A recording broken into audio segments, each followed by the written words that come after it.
Que a graça e a paz do nosso Senhor e Salvador Jesus Cristo seja com cada um dos irmãos, com a eleita noiva do nosso Senhor Jesus Cristo, que nós vamos falar bastante da noiva, né? Há cerca dos 4 anos que eu venho ministrando sobre esse tema. Deus uma vez falou comigo, colocou no meu coração e falou: olha, pregue e fale, ensine sobre a minha volta. Então, foi aí que eu comecei a estudar a respeito desse assunto. É um assunto bem extenso, para 5 domingos, estou pegando o que é principal, que realmente a gente precisa ver bem, e outras coisas nós vamos passar, porque senão não vamos conseguir, né? Mas o Senhor está nos dando graça. Como nós não estamos inventando nada, e a intenção, como o pastor falou, ninguém quer inventar nada. Em primeiro lugar, algumas regras de interpretação que estamos seguindo, que é justamente essas que nós temos aqui. Umas regras de hermenêutica, que é de interpretação. Em primeiro lugar, vamos levar sempre em consideração o sentido histórico, gramatical e literal do que a gente estiver vendo. Não vamos ficar espiritualizando nada. O sentido literal será sempre observado, a não ser que este denote impossibilidades. Nesse caso, o texto provavelmente estará usando uma linguagem figurada, e as mesmas, deverão ser interpretadas utilizando esse mesmo princípio. Outra regra: a Bíblia interpreta a Bíblia. Sempre nós vamos ter o que a Bíblia fala a respeito daquele assunto, não está inventando nada. Texto fora de contexto não passa de pretexto. Ficar beliscando as coisas sem olhar o que o contexto diz é uma margem para criar coisas que a Bíblia não está falando e criar heresia. E por último, aqui os textos mais claros prevalecem sobre os textos mais obscuros. Eu tenho 2 textos falando a mesma coisa. Um texto está meio difícil de entender, mas o outro está bem mais claro, prevalece sempre o mais claro. Lembrando sempre que Deus não se contradiz, isso é fundamental. Não posso interpretar algo, mas um outro ponto da Bíblia está contradizendo a interpretação que está tendo aqui, porque Deus não se contradiz. Pode ir próximo.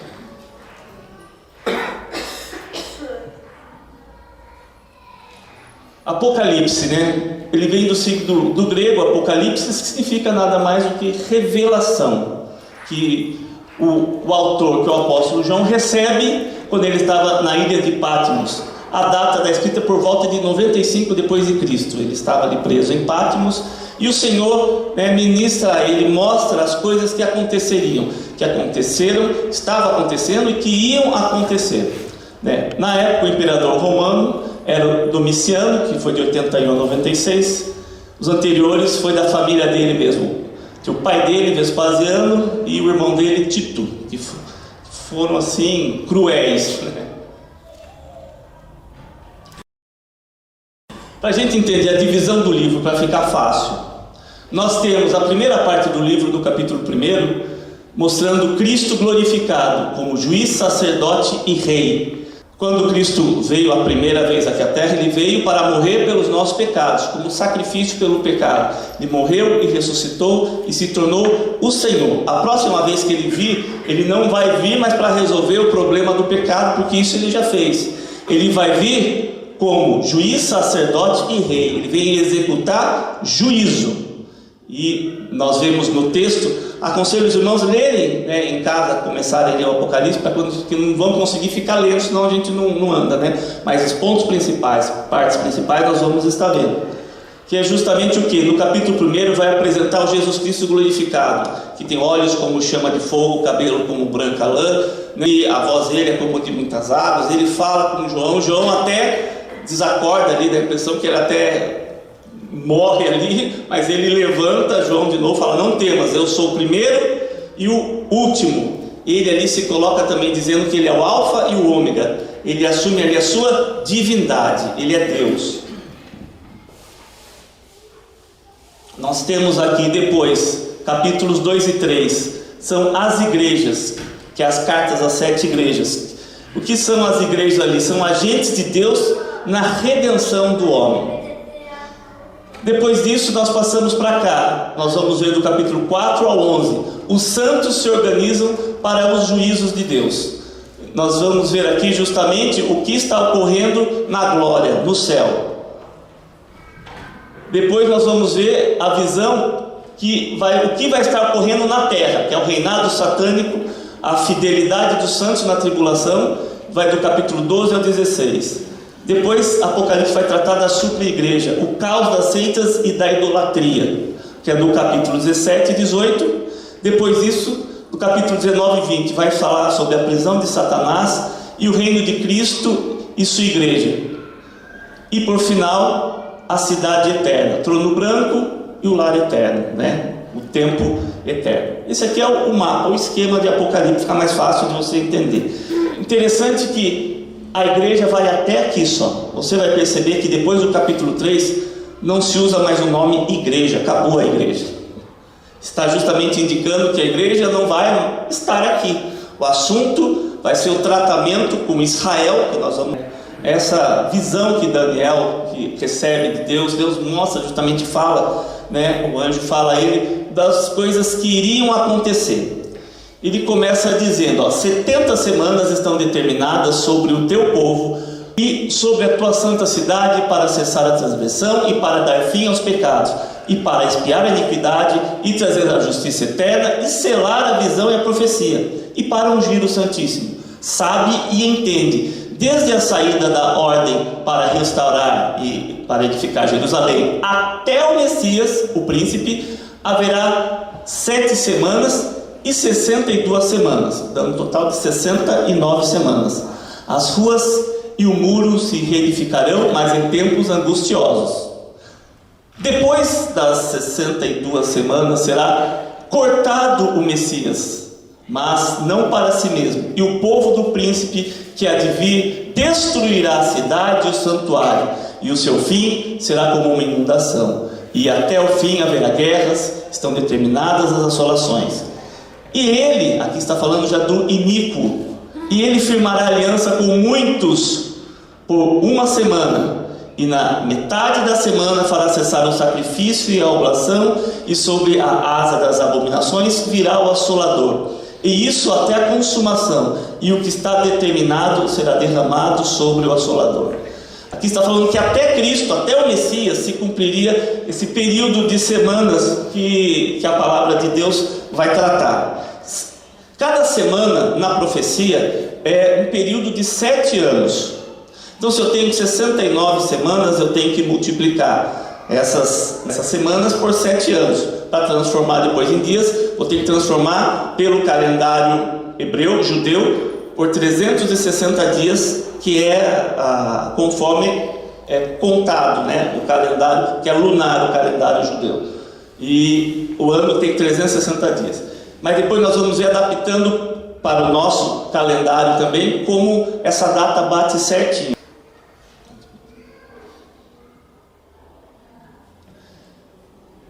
Para quem se destinam aqui, 70 semanas? Para os judeus e Jerusalém. Olha o que o versículo 24 fala. 70 semanas estão determinadas sobre quem?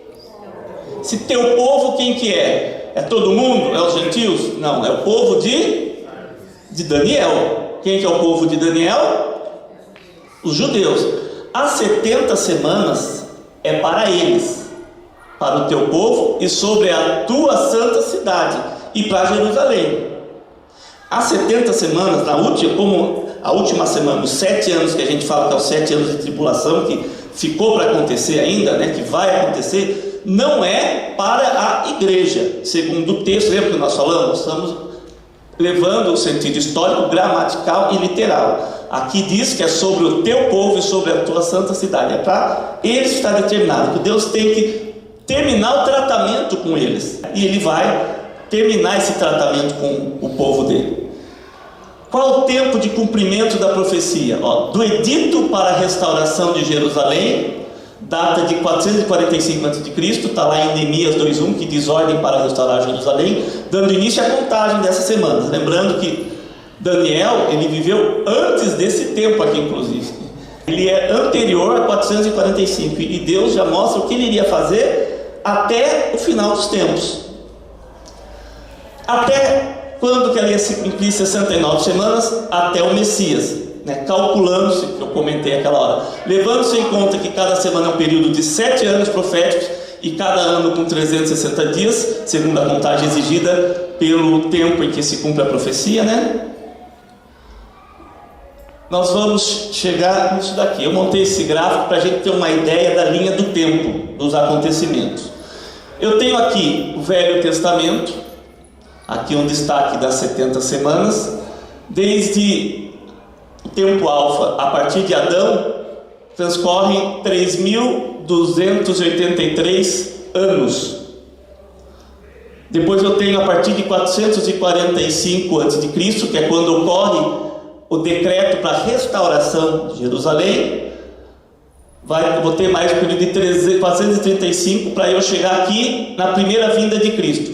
Quando foi a primeira vinda de Cristo? Quando ele veio a primeira vez, ou seja, quando ele veio para morrer na cruz pelos nossos pecados, para ressuscitar e se tornar o Senhor. E a gente chama isso Anno Domini, né? Ano do Senhor. Provavelmente os estudiosos que observam essa parte de data, né, que na realidade o ano 1, na realidade foi no ano 6 a.C., por causa da contagem errada que ficou no calendário. Então, Cristo nasce, na realidade, no ano 6 antes da data oficial que colocaram.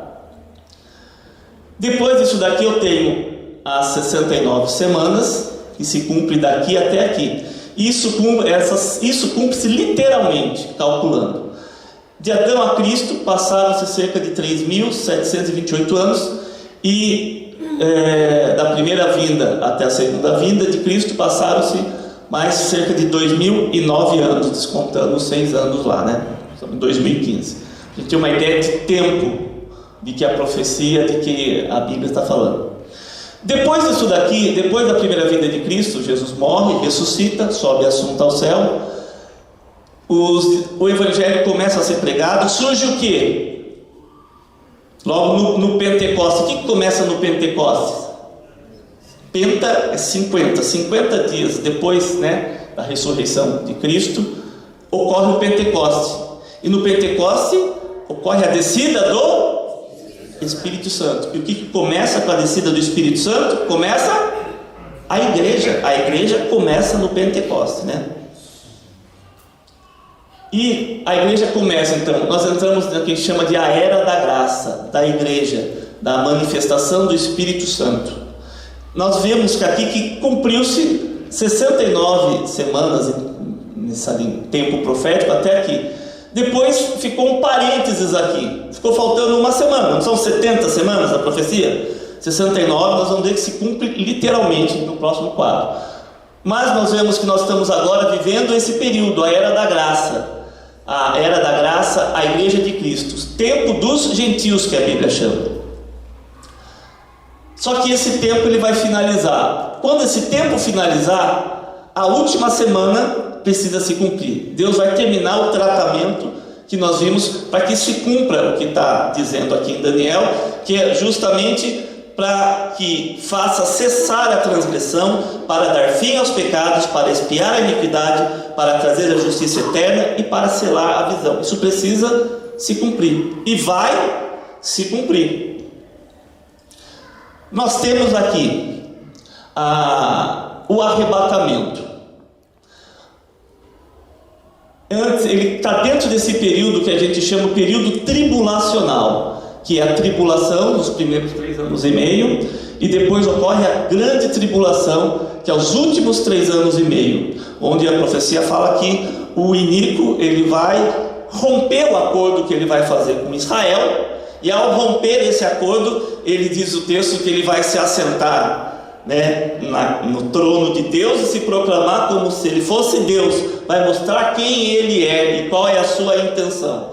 E aí que a coisa vai ficar difícil, porque a marca da besta vai ser obrigatória.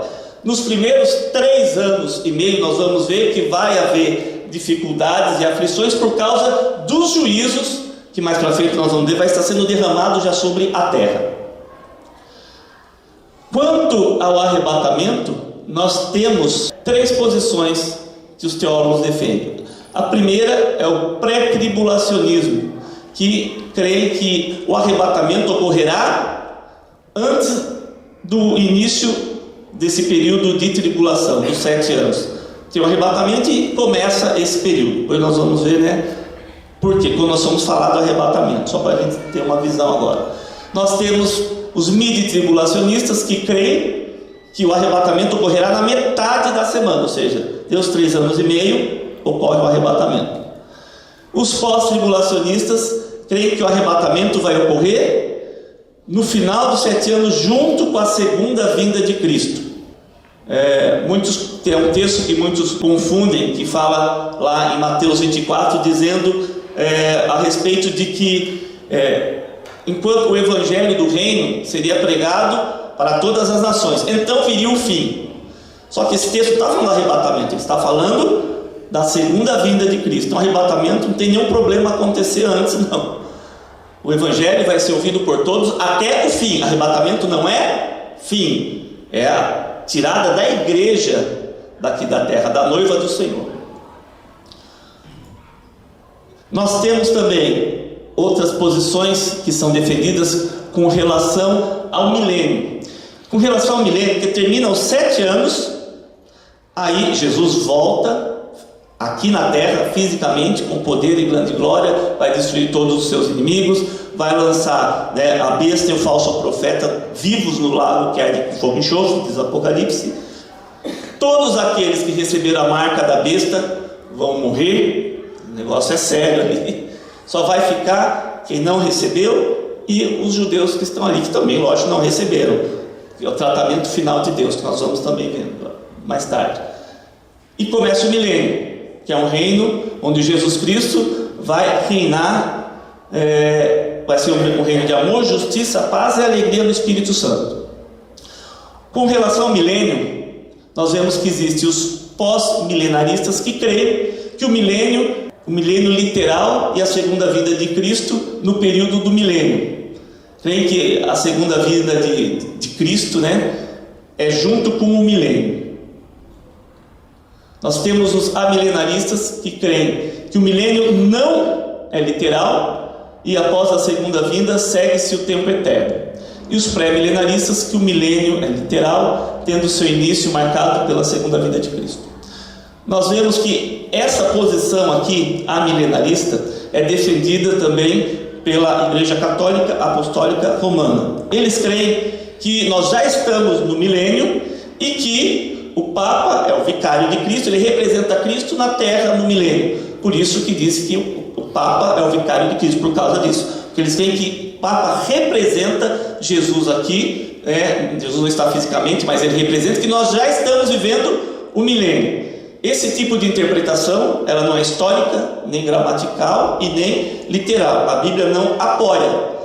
Ocorreu-se muito na Idade Média o que os teólogos da época faziam, que na época, antes de haver a reforma, era o catolicismo romano, é a alegorização das Escrituras. O que é alegorizar? É eu colocar minha mão em cima e dizer a minha interpretação, tentando achar nas entrelinhas um sentido mais profundo, místico. Isso acontecia muito. O próprio Lutero diz que ele era perito em alegorizar, antes dele realmente se converter, de mudar, essa mudança. Então, aquele ali é o que explica justamente o porquê que tem esse Papa como vicário de Cristo, por causa dessa posição.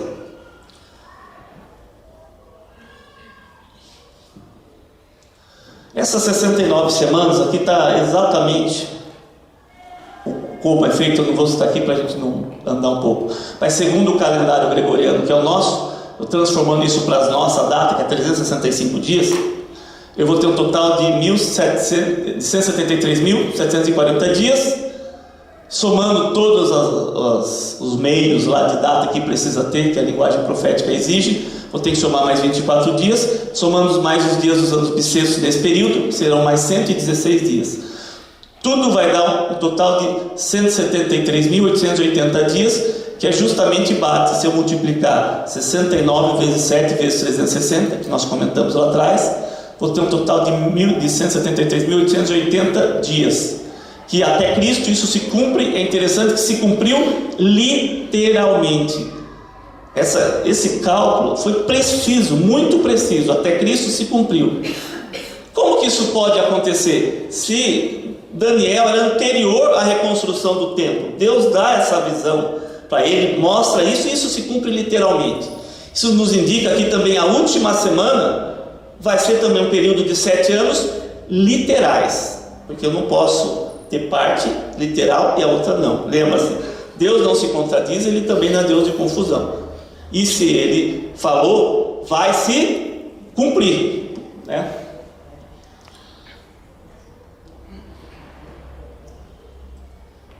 Nós vemos que Daniel aqui diz que após as 69 semanas, que se cumpriram literalmente, estamos nesse parênteses que nós já comentamos, que é a igreja. Parou-se essa contagem e estamos no tempo dos gentios, né? A igreja.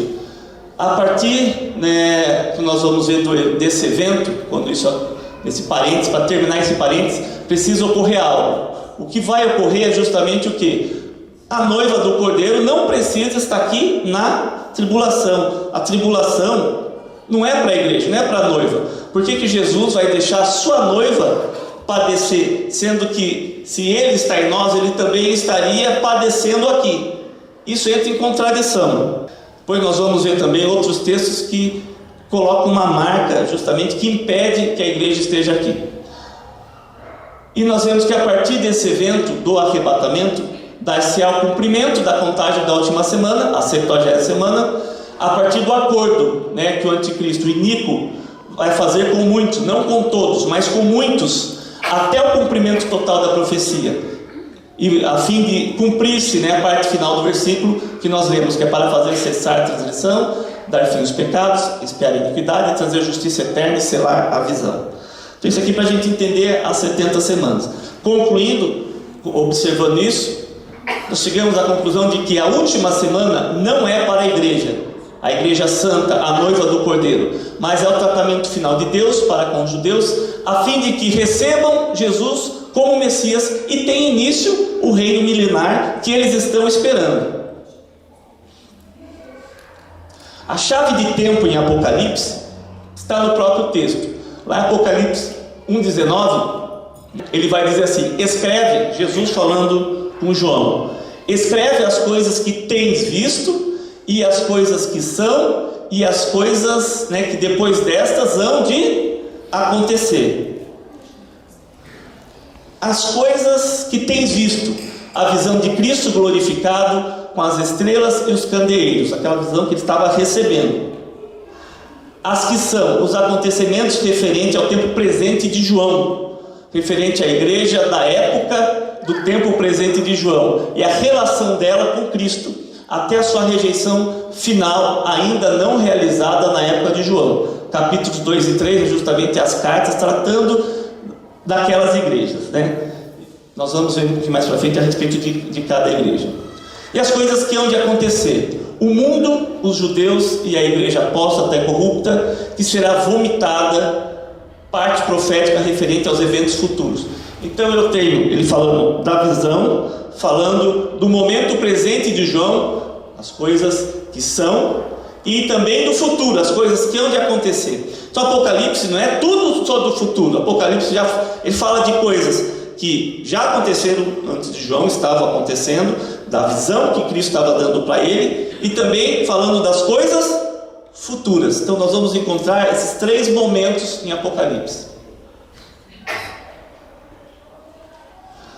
Nós começamos aqui, mensagem às igrejas, Apocalipse 1, 10 e 20. Ele diz que Cristo está no meio dos candeeiros e tem na mão 7 estrelas. Esses candeeiros na qual ele está no meio, né, são castiçais de ouro, representando, o próprio texto já dá a explicação lá, se você ler, que são as 7 igrejas da Ásia. Não tem nada de, o que será que são? O próprio texto está dizendo depois que os candeeiros são as 7 igrejas da Ásia, para a qual ele deveria estar entregando essa mensagem. 7 estrelas, diz que são os anjos, os mensageiros das 7 igrejas. O pastor é retratado como o anjo da igreja. Cristo diz para escrever ao anjo da igreja, a fim de que ele receba a mensagem e alerte a igreja. A função dos pastores, nós, é o que? Recebermos a palavra de Deus, a mensagem de Deus, e trazê-la à igreja, anunciar a igreja, alertar a igreja. Os 3 propósitos dessas cartas, das 7 cartas para cada uma das igrejas. Primeiro, João escreve às 7 congregações locais para suprir as suas necessidades do momento. Elas estavam passando por problemas e o que Jesus fala é justamente para tratar de cada um dos problemas que estavam ocorrendo nas igrejas. Mas também, as cartas, o segundo propósito, as cartas revelam os vários tipos de indivíduos e assembleias por toda a era, até hoje. Ela já mostra os tipos de crente que existiriam dentro das igrejas. Representam dessa forma 7 variedades de crentes, tanto verdadeiros quanto falsos. Assim sendo, encontramos as 7 igrejas em toda a igreja da era presente. Ela foi cumulativa, cada igreja, a última contém todas. Nós vamos ver mais para frente. E o terceiro propósito: há nas cartas uma revelação profética quanto ao decurso da era. Na ordem apresentada, prevê as sucessivas fases predominantes pelas quais a igreja passaria. Ela está falando justamente do que iria acontecer já no futuro também com a igreja, Cada igreja representa uma era da história. Jesus escolhe somente 7 igrejas dentre as muitas existentes, parecendo selecioná-las especialmente pelo significado de seus nomes, em sequência horária, indicando talvez o seu decurso pela história. Cada igreja que ele fala, cada nome que ele chama ali, existiam mais do que 7 igrejas na época. Por que ele escolhe essas 7 igrejas? Nós vamos ver que cada nome tem um significado. E quando nós olharmos no mapa, coincidentemente, parece um relógio girando, cada uma das igrejas, mostrando, indicando o decorrer do tempo.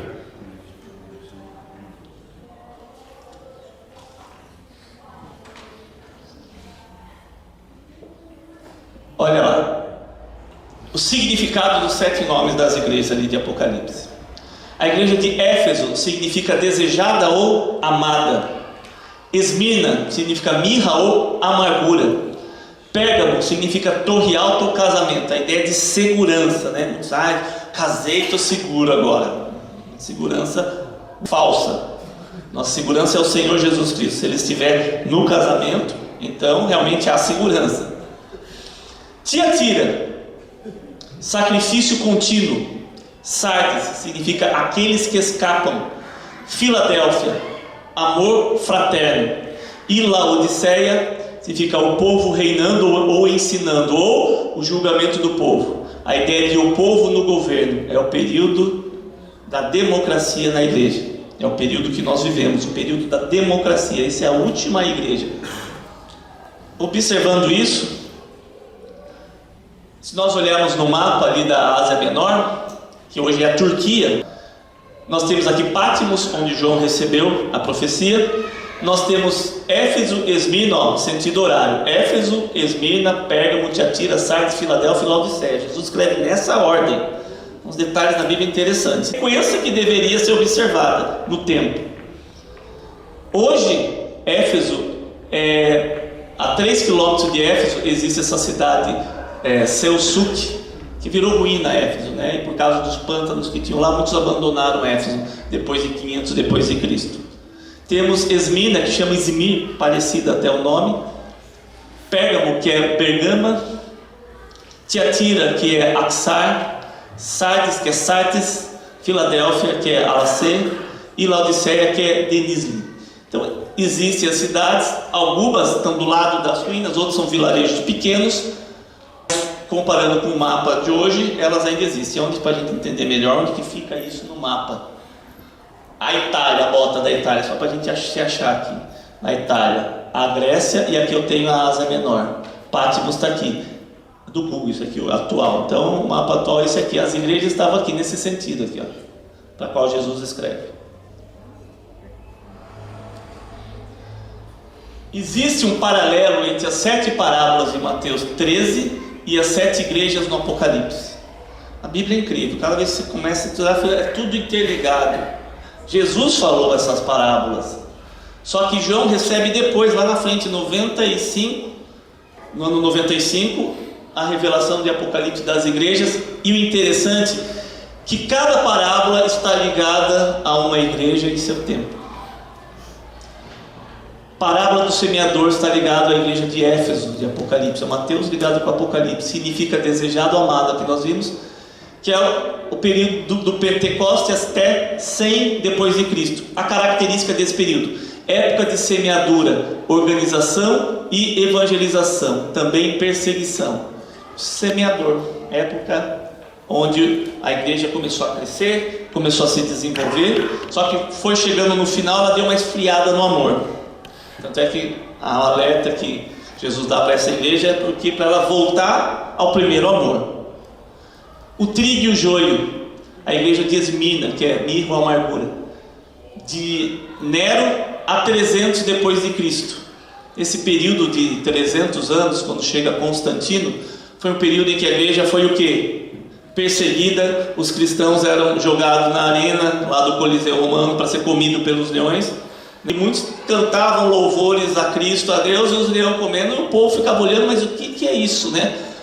Em vez de se desesperarem, ficavam parados para os leões vir em cima e comer, e glorificando a Deus. Então aqui o inimigo é revelado, a perseguição terrível que há contra os cristãos, que é a tribulação de 10 dias que o texto fala, justamente 10 imperadores nesse período passado. O grão de mostarda indica Pérgamo, que é a ideia de casamento e segurança, de 300 a 800 depois de Cristo. 304 a 320, o imperador Constantino, o que ele faz? Ele tem um sonho, ele ia para uma batalha do rio Tibre, e ele teve uma visão, um sonho, ele via a cruz, né? Ele era imperador romano, não era cristão, e ele teve esse sonho, e na cruz ele via escrito, né? Lógico, como romano, qual que é a língua oficial de Roma até hoje?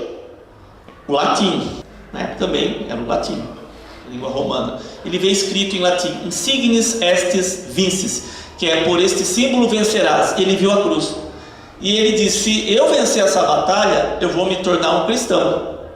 E acontece justamente isso. Ele vai lá, vence a batalha e se torna um cristão. A igreja de perseguida, né? Nós vemos que de perseguida ela passa agora a ser a religião do Estado.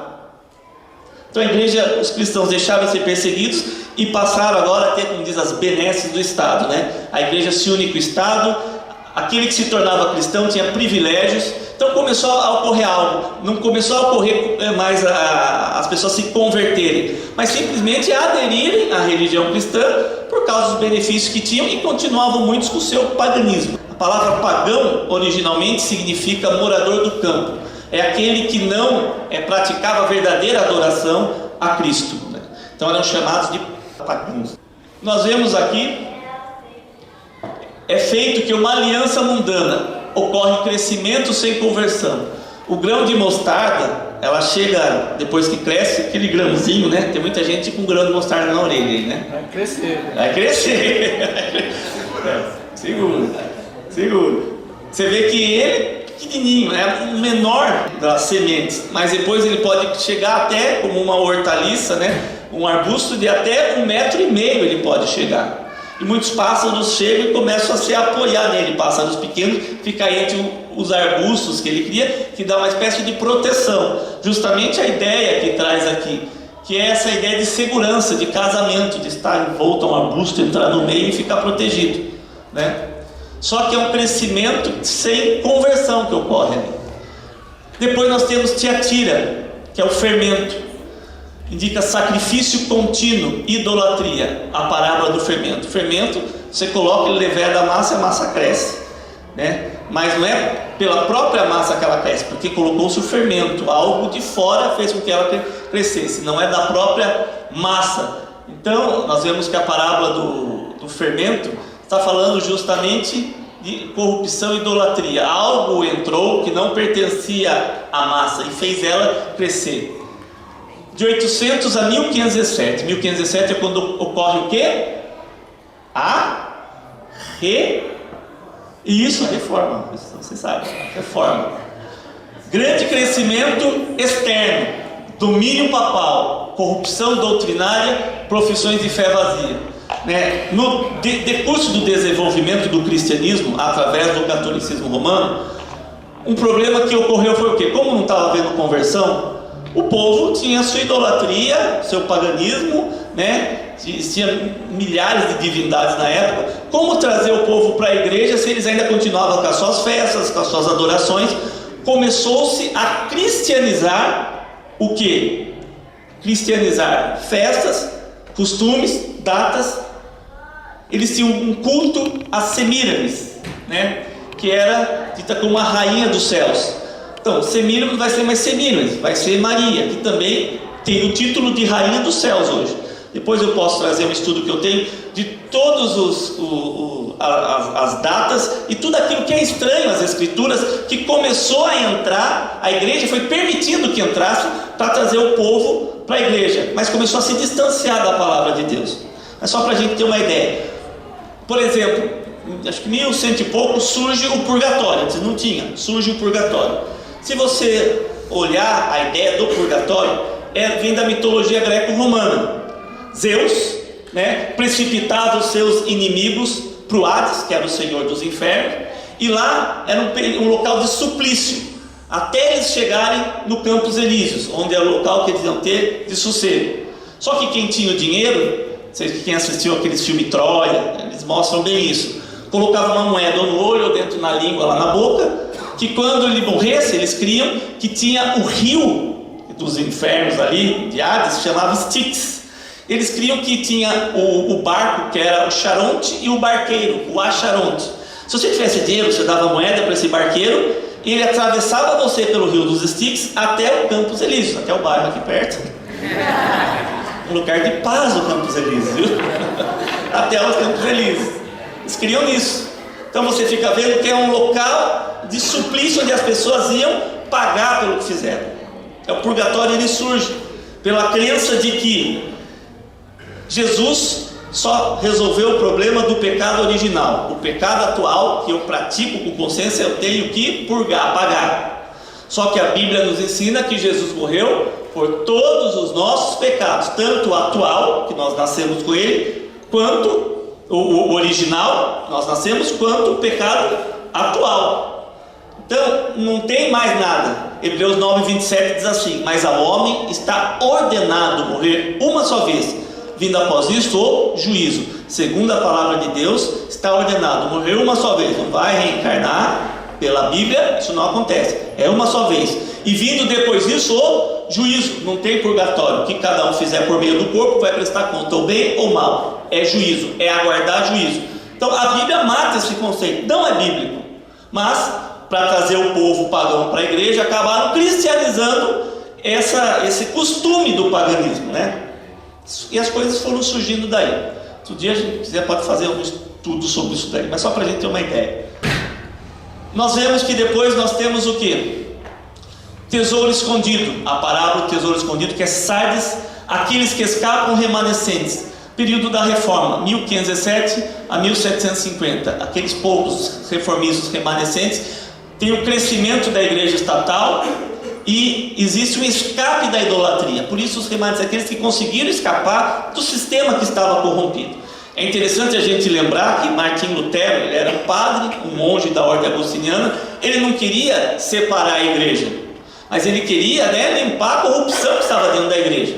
Só que ele acabou sendo o quê? Foi contra o poder, acabou sendo condenado e foi decretado anátema a ele. Ele era um maldito, e como maldito, né, recebeu a maldição da igreja. Qualquer um poderia matar ele e fazer o que quisesse, que nem era nem preso. Então o Duque Frederico da época forja um sequestro, esconde Lutero, né, e ele acaba não morrendo. 100 anos antes, um padre, simplesmente por ensinar a Bíblia na linguagem do povo, é morto, chamado de John Huss. Ele é queimado vivo numa estaca, só porque ele estava ensinando a Bíblia na linguagem vernacular, que é a nossa linguagem, a linguagem falada do povo. Ele não quis abrir mão disso e foi queimado vivo. Então, como era na época a coisa, ou você faz ou você morre. Mas Deus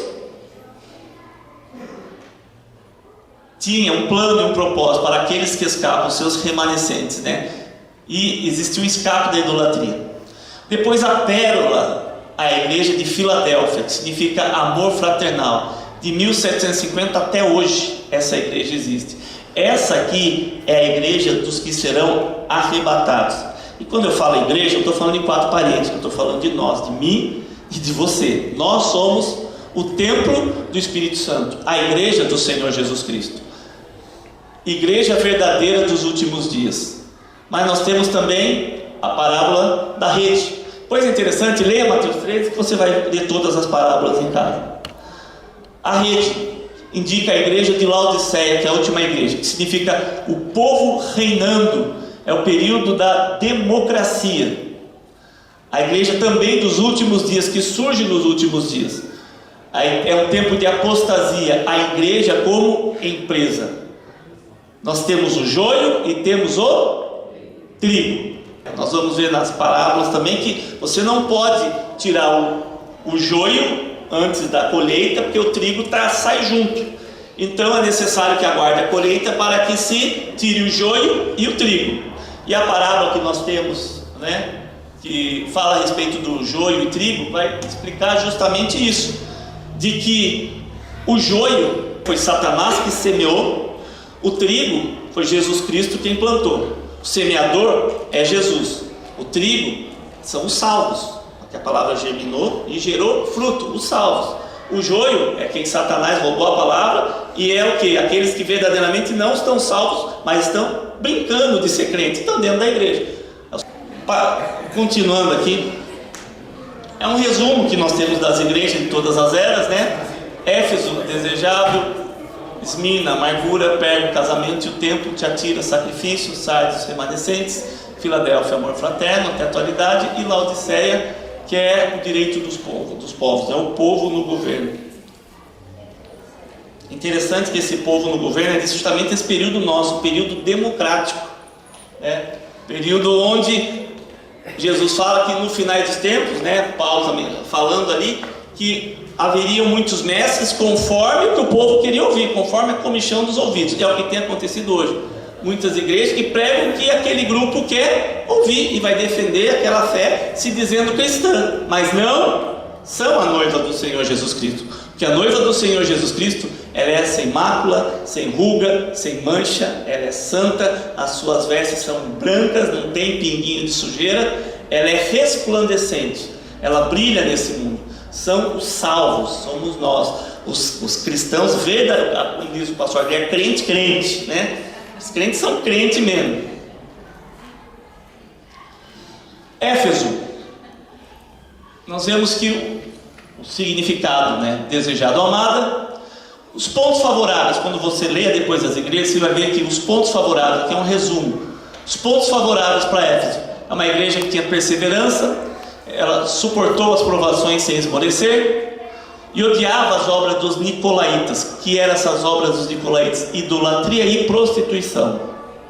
Idolatria é pecado e prostituição é pecado. Como fornicação também é pecado, sexo antes do casamento é pecado. O mundo, vivemos num tempo aí que fala que não tem nada a ver. Deus não vai mudar, continua sendo. Mentira é pecado? Também é pecado. Pontos contrários: abandonou o primeiro amor. Deus faz uma promessa a essa igreja, que são na verdade crentes cristãos que estão vivendo nessa situação. Ao vencedor dar-lhe-ei que se alimente da árvore da vida. Então esse é um tipo de igreja que representa um tipo de crente dentro da igreja. 2. Esmina, significa mirra ou amargura. Pontos favoráveis: a igreja, ela é rica, mesmo em meio à tribulação e pobreza. Riqueza na Bíblia não significa prosperidade financeira, é espiritual. A Bíblia, ela trata justamente da prosperidade do homem espiritual. A consequência de você andar com Deus é você ser abençoado também materialmente. Só que o objetivo da Bíblia não é fazer de ninguém rico materialmente, mas sim é o que? Fazer rico para com Deus. Jesus fala a respeito, para que nós ajuntemos tesouro no céu, onde nem a traça e a ferrugem não consomem, onde os ladrões não minam e não roubam. Porque aonde estiver o nosso tesouro, também ali vai estar o nosso coração. Por isso que ele diz: você não pode servir a Deus e a mamon, você não pode servir a Deus e as riquezas. Porque se o coração estiver aqui na terra, nas coisas da terra, achando que o reino é aqui, que a bênção é aqui, que tem muitas igrejas que pregam que a bênção é aqui, a bênção é na vida eterna com Deus. Jesus foi bem claro: no mundo tereis, nós vamos passar por aflições, mas tende bom ânimo. Ele nos abençoa, Ele cuida de nós, Ele tem provido para nós o sustento a cada dia, tem cuidado de nós.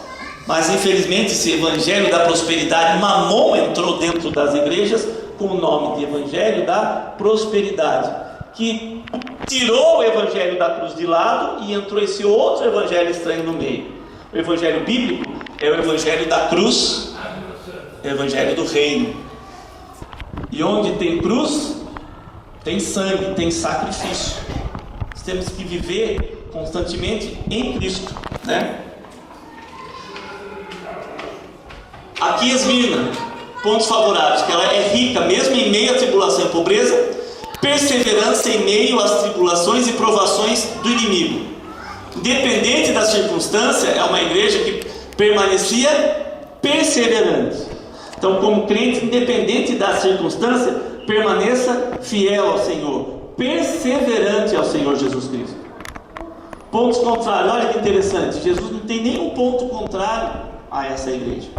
É justamente a igreja que padeceu entre 100 e 300 depois de Cristo, que foi lançada para ser comida pelos leões. Os cristãos, era quando Paulo diz assim: se com a tua boca confessares a Jesus como Senhor, em teu coração creres que Deus o ressuscitou dos mortos, serás salvo. Na época, confessar com a boca era: o centurião romano chegava diante de mim e de você, ele dizia: Quírios César, César é o Senhor. Como cristãos, iríamos dizer Quírios César? César é o Senhor? Não. Diríamos o quê? Jesus é o Senhor. Quírios, Yesu, Jesus é o Senhor. Era preso. Se com a tua boca confessares a Jesus. Olha o que era confessar na época. É só falar: com Jesus é meu Senhor. Já tá fácil, né? Mas mesmo assim, para falar que Jesus é o nosso Senhor, não podemos mentir. O senhorio dele deve estar acontecendo nas nossas vidas. Jesus tem sido o Senhor da sua vida. Isso significa o quê? Você tem feito a vontade do seu Senhor? Eu tenho feito a vontade do Senhor? Ou será que é a minha vontade que eu quero que seja a vontade dele? Então, quem confessa Jesus como Senhor, mas não vive o seu senhorio, está mentindo. Está achando que está salvo e não está. É o outro grupo. Não está no grupo da igreja santa, que verdadeiramente serve ao Senhor, mas daqueles que acham que estão servindo, mas querem que a própria vontade acabe sendo a vontade de Deus. Temos que buscar a vontade do Senhor para as nossas vidas. E se nós estivermos com a vida no altar, então nós vamos saber qual que é boa, perfeita e agradável vontade do Senhor. Lá em Romanos 12, né? Promessa: ser fiel até a morte e dar-te-ei a coroa da vida. O vencedor de modo nenhum sofrerá o dano da segunda morte. É só para o vencedor que não sofrerá o dano da segunda morte, mas terá vida eterna. Deus não vai negociar a sua palavra. Pode quem for dizer o que for, Deus não vai mudar a sua palavra. O que está valendo é o que está na palavra do Senhor. Por isso que nós temos o que? De meditar na palavra, conhecer a vontade do Senhor, que já está revelada na sua palavra, e praticarmos. Pérgamo, torre alta ou casamento. Pontos favoráveis: mesmo habitando onde encontra-se o trono de Satanás, conservou o nome de Cristo e não negou a fé. O que lá Pérgamo tinha um local, satanismo ali, era adorado, né? Satanás, o trono de Satanás, por isso que usa essa expressão. Pontos contrários: ele diz: há pessoas que sustentam a doutrina de Balaão. Qual que é a doutrina de Balaão? Confundir assuntos espirituais e morais com interesses materiais. Isso não acontece hoje, né? Hoje isso não acontece, só naquela época, né? Como nós vemos isso aqui, muitos confundindo assuntos espirituais em detrimento de bênçãos materiais. O Mamon também, né? Aceitar o que existia, o que é um gnosticismo libertino. Essa libertina. Existe liberdade, existe libertinagem. Nós temos liberdade, a Bíblia fala, em Cristo. Como Cristo viveu e nos ensinou, assim nós podemos viver, praticar e andar. Mas isso, a libertinagem, que é começar a fazer coisas que é pecado. Não, isso não tem nada a ver, Deus vai me perdoar, e vivendo no pecado, achando que está tudo bem. Promessas: ao vencedor dar-lhe-ei do maná escondido e uma pedrinha branca com novo nome.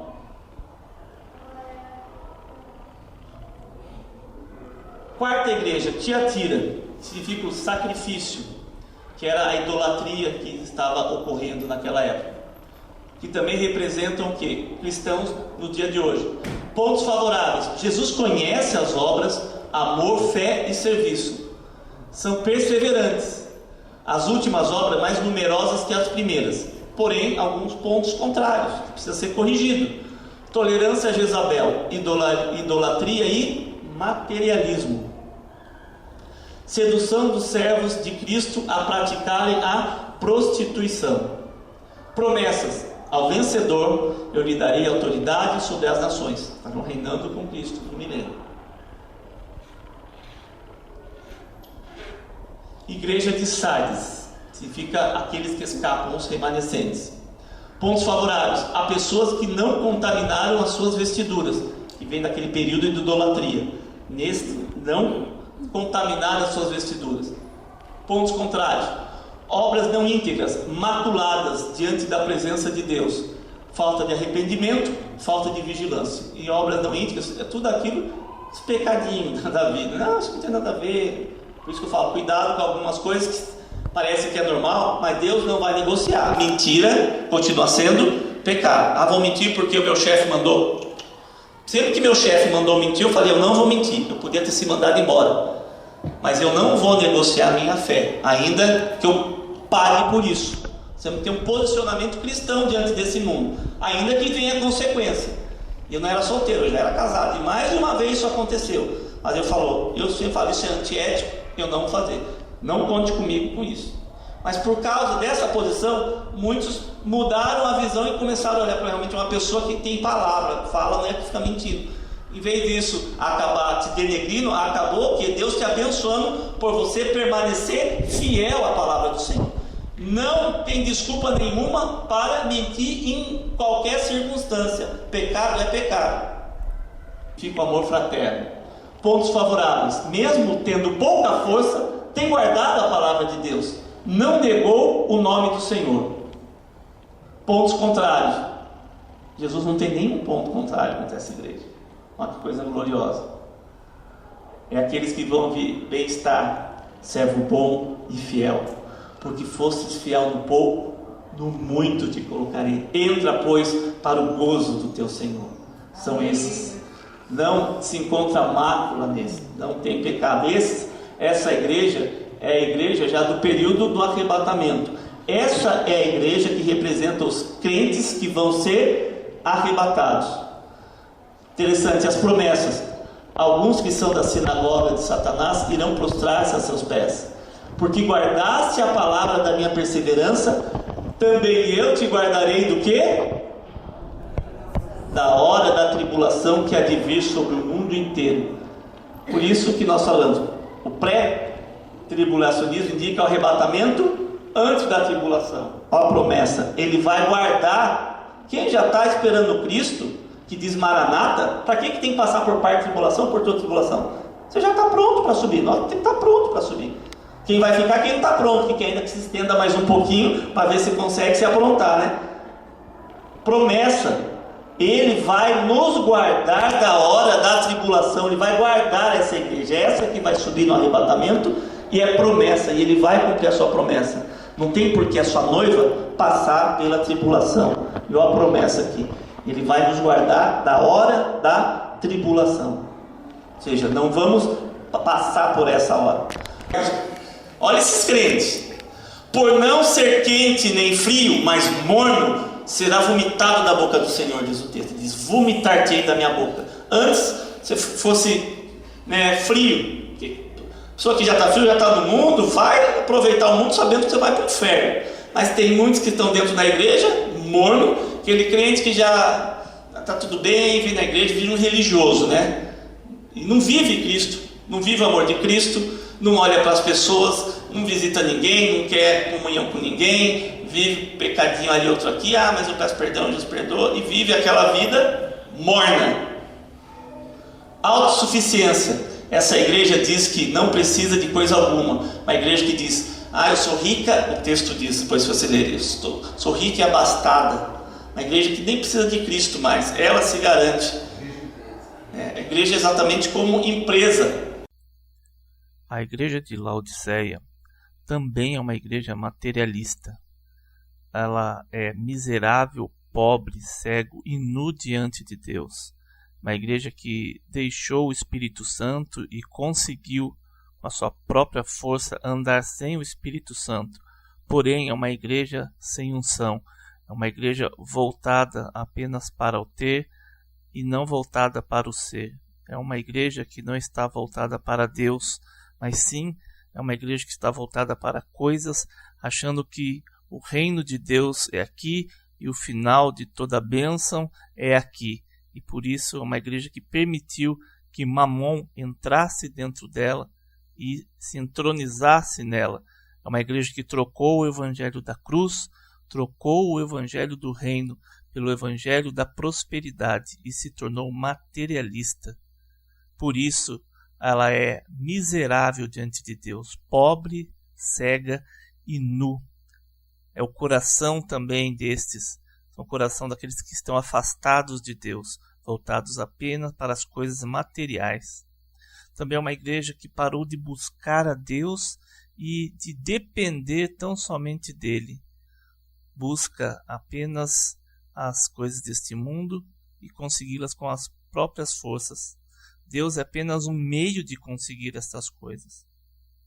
É uma igreja que não possui o ouro do Senhor, aquilo que é precioso diante de Deus.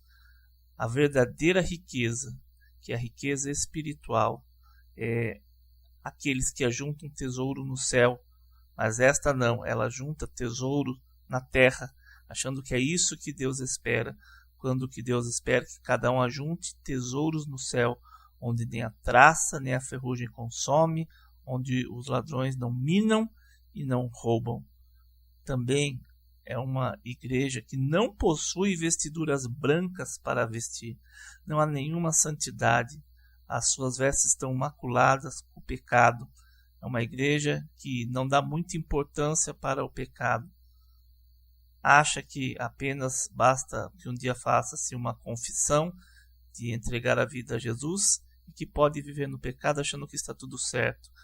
Mas essa igreja esquece que a graça ela é dinâmica, ela é ativa, ela transforma o ser humano, que o sangue de Jesus nos purifica de todo o pecado, inclusive do princípio ativo que está no coração do ser humano.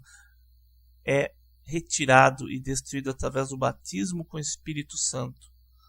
E dessa forma é uma igreja que deixou de buscar o Espírito Santo.